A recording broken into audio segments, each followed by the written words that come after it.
Welcome to Wondering Wednesday. Wondering on Wednesday. That's right. It is your favorite hosts, Mary Ellen and Joe, and we are so excited to answer questions for you on Wednesdays. You can send us all of your burning points and miles questions, whether it's 101, 201, questions about a specific trip itinerary. We're going to pick one each week and feature it on the show in a little tiny bite-sized episode. You can send your questions to Mary Ellen and Joe at wonderlandonpoints.com. You can DM us. You can send them to us through the Facebook group. We want to hear from you. So let's dive in. Let's go. Okay, guys, it is time for another Wondering Wednesday. And today we have a question that has come in from multiple listeners. It seems to be a common question, so we want to get it addressed. And that is one about card churning. Do you know what card churning is, Joanna? I know you do. So tell us a little bit. I will tell you what card churning is. For anybody that does not know, the question is always, how do I keep this game going? How do I stay in this hobby long term? How do I keep traveling on points? And the answer there is many times going to be the churning of cards, which means that occasionally you come to the end of a time period that you've held a card and you might be eligible to earn the sign-up bonus on that card again. So how exactly do you do that? And I had a very interesting question from a listener over on our Instagram. And she said, my husband and I have each had this card for 12 years and have never done this, and now I'm having FOMO. Can you explain a little bit more about how to do it? When I Googled eligibility for bonus, says you cannot currently have a Sapphire card, which is absolutely true. So let's talk them through how to churn a Sapphire card specifically, and then we're going to give you a few other examples of cards that you can do this with.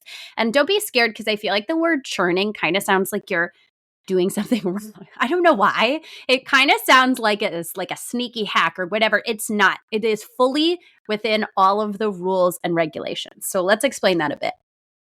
It is. It's not looked upon kindly necessarily by the credit card companies if you do it too much, but that's why they have put some rules into place. So with the Chase Sapphire Preferred card, my husband actually did this year. We had that card for many, many years for, gosh, I don't know, he probably had it 7 or 8 years, and we had never thought about downgrading it to another card and reapplying for the Sapphire card again so that he could earn the sign-up bonus. But it's every 48 months, so that's about 4 years, you can re-earn a sign-up bonus for a Chase Sapphire Preferred or Reserve. So that's exactly what he did this year. I knew from following the trends of previous years that the Chase Sapphire card would probably have an elevated sign-up bonus late spring. Usually April, May, they have an elevated sign-up bonus. And because it had been so many years since he first got that card, which was actually, fun fact, a card that we used that sign-up bonus to go to Banff on a big anniversary trip, which was really fun. But now we wanted a new sign-up bonus. So heck yes, always. So in about February, March, he went ahead and downgraded his Chase Sapphire Preferred card to a Chase Freedom card. And how do you do that? How do you do that? So we had to call them. We already have one Chase Freedom card, but now we have our original Chase Freedom and we have a Chase Freedom Flex. That's the one that he downgraded to.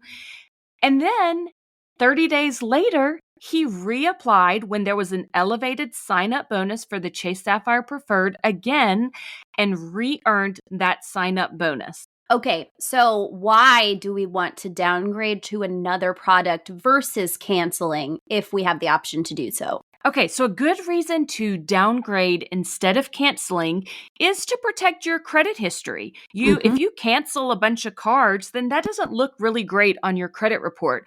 However, if you downgrade a card, it does not do any change to your credit report, and you can keep that high credit limit if you wanted to. It just transfers over to a new card. Absolutely. So this is the Chase Sapphire specifically that has the 48-month rule. So this is something you can be planning and strategizing for as you're kind of looking at the future and how you're going to keep earning points. So just know that with that specific family of cards, every 4 years, you will have the opportunity to earn the sign-up bonus again. And then as Mary Ellen said, if you follow the trends, you will have a good idea of when the are going to elevate, and you can snag them when they are even higher. So that is the Sapphire family of cards, but we do have other Chase cards that are well known for churning because they actually have a shorter period of time that you have to wait in order to get a sign-up bonus. And those cards are the co-branded cards, the Hyatt cards, and the Southwest cards. So those are both a 24-month waiting period, which is really, really awesome. And you're going to hear about these cards being churned a lot during a very specific time of year that happens to be going on right now, which is the Southwest Companion Pass season. yeah. That's a big reason why people churn the Southwest cards. You can get that sign-up bonus again every 24 months. So for me, we've had companion passes for our family for the past 2 years, almost 2 full years. So I am in that place where I'm thinking of canceling. This would be really the first card that I've canceled too, because most of the time I'm able to downgrade, work around it, but I am likely going to cancel my Southwest card. And then after at least about 30 days, I'm going to reapply for the card and go for Companion Pass again. So it's very common that you see people doing this with Southwest cards. Yes, and it really is not as scary as it sounds to have to cancel this card if you have to do it. We like you to not, just so you can hold on to as much credit history as you can. And we say never, ever cancel your oldest card. So if your oldest card is the Chase Sapphire Preferred and you've had that card for a really long time, that is the bulk of your credit history. Please, for the love of everything, do not cancel that card. You must downgrade in order to hold on to it. But the co-branded cards are a lot easier to cancel. And then as Mary Ellen said, you do need to wait at least 30 days before reapplying. And this works with the Hyatt cards as well, which can be really nice if Hyatt elevates some of their card sign-up bonuses and you want to go for that extra chunk of Hyatt points. So let's move on to a couple of the other banks. Now, the first one, Mary Ellen's favorite, American Express. Oh, it is. You know it is. Except for this. This is not my favorite. It's a little bummer. It's a little bit of a bummer because American Express has a rule. It's called the lifetime rule. And it says that you can only earn this sign-up bonus once in a lifetime. Now, there is maybe a little silver lining to that because American Express has a very specific definition of what a lifetime is. And it's not what I would consider a lifetime. So I guess that's good news, right? Yeah, it's good news. It's not an actual lifetime, we hope. It's really more like 7-ish years. The verdict is out because they don't define what that is for us. But some data points have said now it could even be more like 5 or 6 years. Some people say 10 years. We don't know exactly how long it is, but there is hope that down the road, you can re-earn the sign-up bonus for some of the Amex cards. So there's hope, but it's not as clear-cut as some of the other banks. Correct. And anecdotally, people are starting to say that they are getting approved for cards or targeted for additional cards prior to that lifetime being over, that 7 years being over. And especially this is true with the business cards, like the business gold. People are receiving multiple sign-up bonus offers on this card. It's called the gravy train. And it's when you're offered the same card over and over and over again, and they just keep letting you get multiple of them.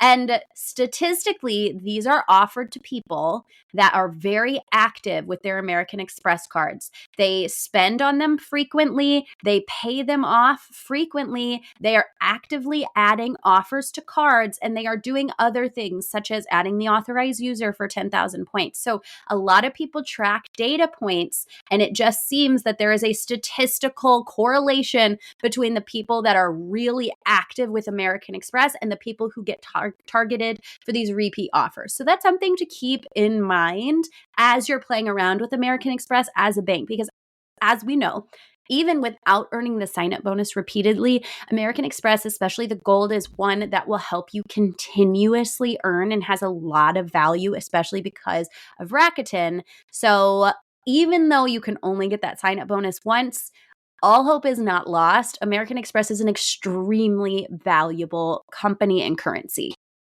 100%. A couple of the other banks that have similar rules, Citi and Capital One, for like the Capital One Venture X, they both seem to have about a 48-month rule. So similar to the Chase Sapphire cards, that 4-year mark is when maybe you can re-earn the sign-up bonus for those.